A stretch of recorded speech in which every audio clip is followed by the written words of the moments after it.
پورے ملک میں اس وقت ایک خوف کا سما ہے. پنجاب اس وقت پانی میں ڈوب چکا ہے.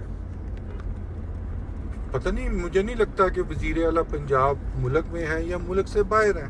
ابھی تھوڑی دیر پہلے لائیو بریفنگ دی ہے D G I S P R نے، این ڈی ایم اے کے چیئرمین نے اور منسٹر انفارمیشن نے، اور انہوں نے تو خوفناک چیزیں بتائی ہیں. تو اللہ خیر کرے. تقریباً ہمارے 100 سے زیادہ دیہات اس وقت ڈوب چکے ہیں. سیالکوٹ، گجرانوالہ، وزیر آباد، لاہور. ایک پوسٹ تھی تو انہوں نے کہا کہ دریا اپنے راستے بنا رہے ہیں. تو دریا اسی لیے اپنے راستے بنا رہے ہیں. بزرگ ہمارے کہتے تھے کہ 30 سال کے بعد، 40 سال کے بعد بھی دریا جو ہیں وہ اپنی جگہ بناتے ہیں.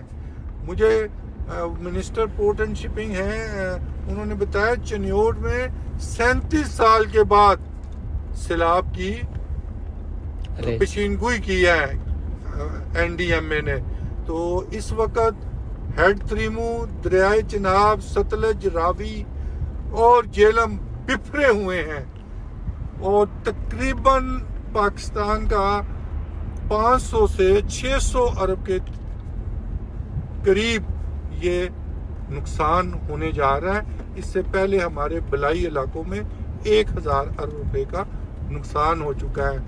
تمام تفصیلات کے لیے آپ بادبان ٹی وی، بادبان یوٹیوب اور ڈیلی پوسٹ انٹرنیشنل کو فالو کریں.